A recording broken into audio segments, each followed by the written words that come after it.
I learned of my mother Susan's death on the bed of my apartment where I live. I found out about the news of her death from a phone call from my stepfather, George, and for some reason, I was fixated on the hands of the clock hanging on the wall, continuing to stare. As I watched the second hand move continuously, I realized this was reality and I started to cry. George took care of all the funeral arrangements. My mother had many relatives and friends, and many people gathered for the funeral. I was told by George, "Emily, you don't have to do anything," and so I left all matters regarding the funeral to him. During the funeral, there was the figure of my father, David, who had vanished long ago. He was much smaller and thinner than I remembered from my memories, with a somber expression on his face. I watched the back of my father as he finished offering the flowers. After all the attendees had finished placing roses and the coffin was carried out, George briefly spoke, and the funeral was over. After watching the hearse carrying my mother drive away, I rushed to my father, grabbed his arm, and dragged him out of the funeral home to glare at him. "What do you want now? I don't even want to see your face." "I'm sorry, actually that day." The sky, which had been clear until recently, turned overcast, and as my father began to speak, a quiet drizzle started to fall. "My name is Emily. This year, I'm turning 40 and have been busy working as a nurse. There's a reason I've remained single and never had a serious relationship with a man up to this age." "Dad left you, Emily," my mother, Susan, would say repeatedly, as if it were her catchphrase, emphasizing that my father abandoned me. 23 years ago, my real father, David, left me and my mother and disappeared somewhere. My father was a kind man. Coming home from his job as a chef at a Chinese restaurant chain, he always brought the smell of oil and soy sauce with him. I was young back then and would turn away in disgust at the scent when I ran into him coming home late at night. While I was studying for tests late into the night in my room, he would bring in fried rice he made in the kitchen. "No thanks, I'll get fat if I eat at this hour." Coming home from work without even taking a shower, he must have immediately started preparing my midnight snack. The scent of spices lingered on my father's clothes. Exhausted, he tried to place the fried rice on my study desk, so I pushed the plate back and yelled, "Stop it. Don't disturb me." My father opened his mouth as if he wanted to say something but then just silently smiled and left the room. I suppose I was going through adolescence, and I now reflect on that time with regret. However, as I continued studying in my room for a while, I couldn't help but cover my ears as I heard my father yelling at my mother from the living room. The scary shouting, different from the gentle demeanor usually shown to me, echoed through the house, instilling in me a profound fear not so much of the content of the shouting but of the raw anger exposed. The day after my father had shouted, he didn't go to work at the time he was supposed to, instead sitting and watching the news on TV. I faintly heard a news anchor with a serious expression reporting that a restaurant somewhere had caused food poisoning and was now closed. I felt as if the scene in front of me was warping. It was a sunny Sunday, and the light was streaming through the curtains like dappled sunlight, creating a very pleasant atmosphere while my mother sat in a chair, crying. "Ah, sorry, so sorry, Emily." I didn't understand what she was apologizing for and didn't try to ask. After a while, my parents got divorced. I sincerely wished they would wait until after my exams, but my mother seemed to have reached her limit of endurance, probably not noticing my tense feelings. Sometimes when I returned from school, I found my mother sitting in the dark living room, crying alone. When I asked, "Are you okay?" she would respond with a lonely look, "Your father left us, Emily." Those words felt like a curse to me. I never knew why my father disappeared. Since my mother didn't talk much about it, I could only guess that he might have run off with another woman. "Don't worry about money. I will definitely take care of everything." She reassured me after my father left, though she didn't seem to be working extra or even part-time. My mother remarried a few years later. By then, I was attending nursing school and, thanks to my new stepfather, George, I was able to live a comfortable life. George, 2 years older than my mother, was a businessman who owned several restaurant chains. He treated me like his real daughter, or rather, his displays of affection were so excessive that I was a bit bewildered. Whenever I sat on the couch at home, he would naturally sit next to me, and he meticulously washed and folded my underwear and clothes. George always said, "I love Emily," as if she were my real daughter. Contrary to the kindness of this father figure, I instinctively felt uncomfortable around George. His casual glances and gestures towards me didn't feel fatherly, but rather seemed to come from a man's perspective. You don't have to force yourself to call me Dad. Just keep calling me George," he told me in a gentle tone. During my school years, my life was affluent, and George offered to give me an allowance, but I chose to start working part-time at a bar to have my own money to spend freely. Understanding the difficulty of earning money and deeply feeling grateful towards George, I continued to study hard to become a nurse capable of living on my own. "Why don't you cut back on the part-time job? George said he would provide money, so you don't have to push yourself." But I knew well that my earnings from the bar were nowhere near enough for my tuition, yet I kept on trying to cover at least a part of it. I didn't want to become a weak woman who, like my mother, was abandoned by her father and still couldn't live without depending on someone else. After graduating from nursing school, I started working as a nurse in a general hospital, living through busy days. I often faced situations where I was involved in crucial moments of someone's life or health. That made my job fulfilling, and every day felt new. As a rookie nurse, I was not only learning the job but also constantly working hard to adapt to the new environment. There were times when I had to perform procedures under time pressure and even felt scared occasionally. The salary deposited into my account monthly was the reward for these tough days. Without indulging in any luxuries, I saved money for the future. And I decided to start repaying George little by little for the tuition. Neither my mother, Susan, nor George would accept the money, showing troubled faces as they refused. I feel like I was still being treated like a child. It was a strange feeling, being responsible for someone's life as such a child. One afternoon off, I couldn't sort out my thoughts and tears flowed without reason. I, who had already moved out and was living alone, suddenly wanted to hear my mother's voice and called her. Over the phone, I abruptly said, "I want to see Dad." I referred not to my new stepfather but to my biological father, David, who had left us, and my mother, understanding immediately, after a long silence, said in a small voice, "I understand. Emily, you're already 22 years old. He has his own life now, so maybe you should start by writing him a letter." After hanging up, I immediately started writing a letter. I was talking about life since Dad left, how I'm working hard as a nurse. And how sad I was that Dad left without saying anything to me, even though I don't know the reason why he and Mom split up. I involuntarily stopped writing. Then, I started to rewrite the letter. Blaming my father for his absence accomplishes nothing. My mother didn't explain, but there must have been reasons for my father. Reasons for abandoning his only daughter and not even contacting. The words of my mother, "Your father left you, Emily," ruminate in my mind. Each time those words echo in my head, I become unable to write the letter to my father. The love and hatred I felt for my father overflowed, and I just couldn't write, "I want to see you." The only words I managed to squeeze out for my father were, "I have something I want to discuss." I entrusted that letter to my mother and waited for a reply. There was never a response from my father. Frustrated, I wrote scathing letters calling him an irresponsible father, and the worst person, and sent them through my mother. Days passed, but there was no letter from my father. Every week, when I had a day off from work, I would return to my parents' house to check if there was any reply from him. When I handed the third letter to my mother, she looked at me with a sad expression and began, "Emily, your father." But I inadvertently screamed. "He left me. I was abandoned." I sat down on the spot, hugged my knees, and cried. My stepfather, George, embraced my shoulders and gently stroked them. The touch of George's hand, his body odor, all felt disgusting to me. In the background, my mother turned on the kitchen exhaust fan. I imagined her smoking a cigarette. As the air in the house changed, the faint hope I had for my father seemed to be sucked away by the exhaust fan and disappeared. When I looked up with a tear-stained face, George was smiling. Despite finding it repulsive, thinking about how he truly cared for me like his own daughter and supported me through nursing school, I decided to stop writing letters to my father. George gently pressed my face against his chest. Unable to reject it, I simply closed my eyes quietly. Years have passed since then. I am now 40 years old. I have remained single all these years. Yet I live a decent life on my own. That has been my pride. Yet the person I wanted most to recognize this proud aspect of me was my mother, Susan, who unfortunately was not pleased about me being single. Whenever we met during Christmas or on holidays, she would ask without hesitation, "What about marriage? Haven't you found someone nice?" leading me to start distancing myself from her a little.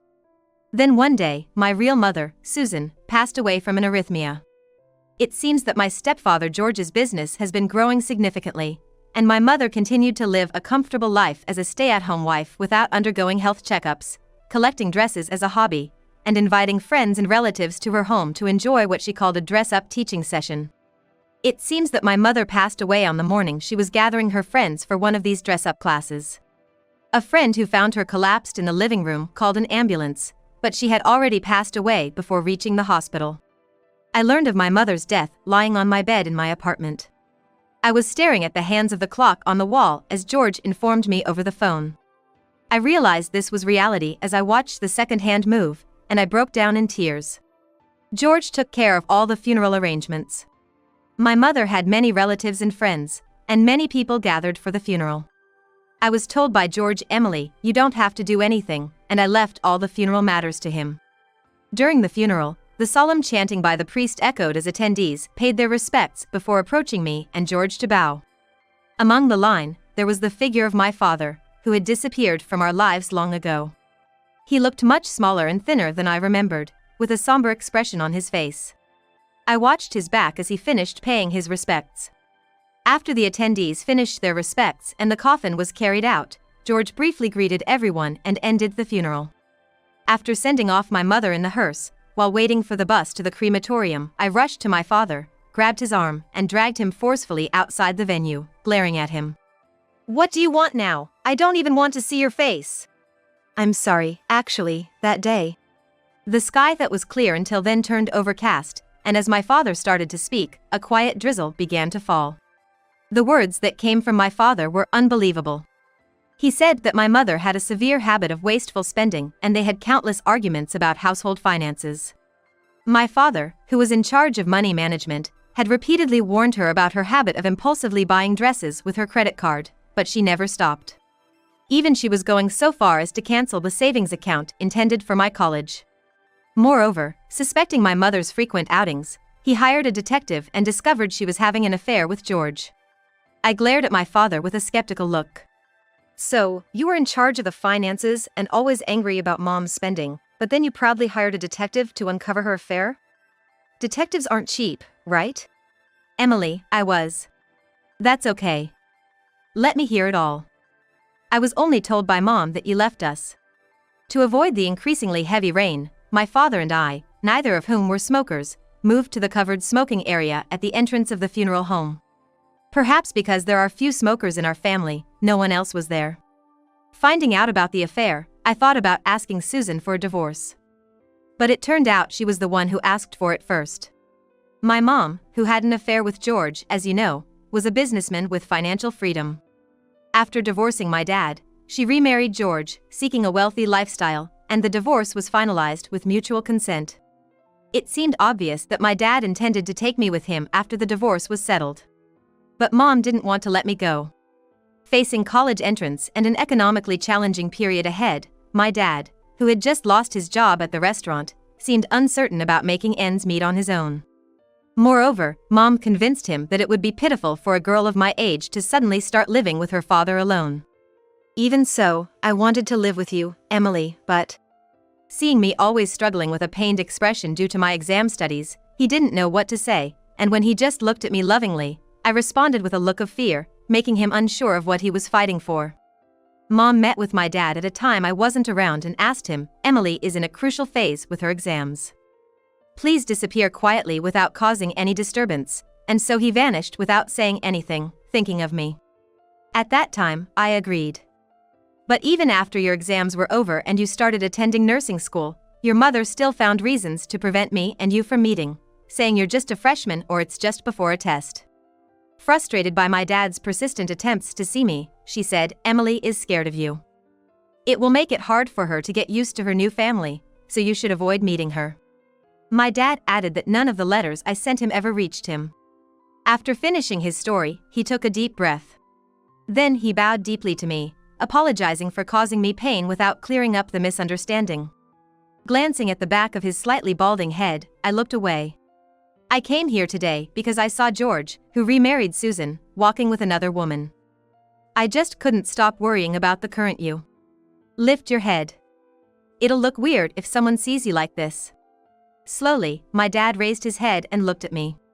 I met his gaze for a moment, then quickly looked away. Without saying anything, I stood up and walked back into the funeral home. There's no proof that what my dad was saying is true. Wanted to see me? I wish he would stop kidding. He never came to see me once in 23 years. He didn't see Mom because she told him not to? He stayed away because it would make it hard for me to fit in with a new family? Is that the only reason he didn't come to see me for 23 years? As I was lost in thought, George hurried over and looked into my face with concern. I guess he was worried because I had disappeared for a bit after the funeral, and that warmed my heart. Emily, if there's anything troubling you, just tell me. I'm here to help. George, with a natural motion, placed his hand on my head and started to slowly stroke it. I lowered my head slightly to hide my expression. Does he seriously think I enjoy having my head patted? He's not a bad person, but every move he makes triggers a visceral rejection inside me, a guilt I can't shake off. Perhaps it's because I am grateful for his financial support until I graduated from school and for letting my mom live as a homemaker as she pleased until she passed away. A few days later, I decided to stay at my childhood home for the first time in a while. George asked me to sort through my mother's belongings, telling me to take anything I might need. My mother owned many kimonos, but I don't know how to wear them and am not interested in them to begin with. I randomly pulled out one from the dresser, brought it close to my face, and rubbed it against my cheek. I have never seen my mother wearing these beautiful dresses, even though she claimed they were her hobby. Not knowing much about dresses, I decided to call a professional dealer later for an appraisal and was about to leave the room. Then, in the back of the closet filled with her dresses, I happened to spot 2 cookie tins. I couldn't imagine my mother collecting empty cookie tins as a hobby, so I reflexively reached out, thinking something was inside. A distant memory resurfaced of eating these cookies with my mother at some point. The round tin was filled with colorful cookies, and we laughed together, discussing which ones tasted good and which had a strange flavor. I washed the empty tin I finished eating from and said, "It's too good to waste, we should use it for something," to which my mother just gave a wry smile. Thinking that the round cookie tin I had carelessly set aside was hidden in the back of the closet by my mother and never saw the light of day until her death made my heart ache a bit. When I opened the cookie tin, it was filled with many letters. The first letter I happened to pick up was the one I entrusted to my mother to send to my father when I was 22. Becoming a nurse, I was crushed by daily anxiety, spending sleepless nights in agony. The letter, filled with my sudden wish to see my father, never reached its intended recipient and continued to sleep here. There were 3 letters I sent to my father. My mother had kept all of them in this cookie tin without giving them to him. But the tin didn't just contain my letters. There were many brown envelopes without any address or name written on them. Taking out one of the envelopes, it turned out to be a letter from my father addressed to me. No matter how much time passed, he was always supporting me, always loving me. I could always turn to him during hard or sad times. The letters contained such messages. I reached for another brown envelope. The content inside was similar, all expressing how much my father worried about me, and that I could always rely on him whenever I had trouble. Why did we? I screamed in my mind, why were my father and I so foolish? I could have looked up my father's address and sent him a letter without relying on my mother. And my father could have tried to find my address and send a letter directly to me. Why did we think we couldn't communicate without putting my mother in between? Almost unconsciously, I pulled out more brown envelopes and took out the letters. Though my father's writing was clumsy, it wasn't filled with cheesy lines but with sincere thoughts throughout. That day, I hired a detective agency to investigate George. Reading the report handed over by the detective weeks later, I let out a deep sigh. George had been unfaithful many times since my mother was alive. He is currently dating a woman of my age. The content he allegedly shared with his workplace colleagues made my skin crawl with revulsion. Because he seemed to see me as a woman. There were times, though few, when I lived with him, such as during Christmas or summer vacation when I would go back to my parents' house, and he had said that just being in the same space as a young woman was thrilling. Thinking about the current woman he's having an affair with, who also has a daughter in her 20s, makes me feel nauseous imagining how he spends time with that mother and daughter. Knowing my mother was deceived for years, I was trembling with anger. I decided to confront George with the results of the investigation. Sitting across from each other at the table in the living room of my childhood home, George quietly closed his eyes and took a deep breath. You're confronting me with the fact that I had affairs, but what's the point now? Susan has passed away, hasn't she? I want you to divorce my mother posthumously. And please, never involve yourself with me again. George opened his eyes slightly and let out a small snort. I don't mind the posthumous divorce, but do you think it makes any sense? I told him firmly. It's for my mother's pride. I had always wondered why my mother never passed on the letters from my father. Why didn't she give me the letters from my father? Why did she remarry a man who constantly cheated? The detective who conducted the personal investigation mentioned that his affairs were habitual and my mother must have been aware of them. Yet, she never confronted him about his infidelity and remained silent because she wanted your financial support to ensure I grew up properly. After a food poisoning incident left my dad jobless, my mom decided he couldn't afford to send me to nursing school and pushed for a divorce. She then set her sights on George, who was financially well off, and managed to remarry, enduring life in silence, I believe. She feared losing her current financial security if she re-established ties with my dad, so she hid the letters to maintain the family structure of her, George, and me. Emily, if you continue to be disrespectful to me, I might have to reconsider how I treat you in the future. Is that what you want? My mother turned a blind eye to your affairs for my sake. But that's enough. I don't need a fake father anymore. After that, I never met George again. He was sued by the family of the last person he was involved with and is being demanded to pay alimony. The fact that he had been unfaithful since my mother was alive has spread as rumors to his company and clients, leading to a loss of trust and financial difficulties. Years have passed since my mother's death, and I still struggle to organize my feelings. As I advance in my nursing career and assume more responsible positions, the greater the pressure becomes, and I feel driven to share my worries with someone. Increasingly in contact with my father, David, who says, I've been through a lot myself, I understand, I felt a bit relieved. Thinking of my father's despair after losing his job and family makes my own struggles seem minor. Don't hold a grudge against your mom. I don't want you to live a life filled with resentment. My father advised, but I never held a grudge against my mother. She wanted to make me happy by any means necessary. My mother's belongings, known for being extravagant, were all valuable jewelry and high-value dresses, more for their resale value than practical use.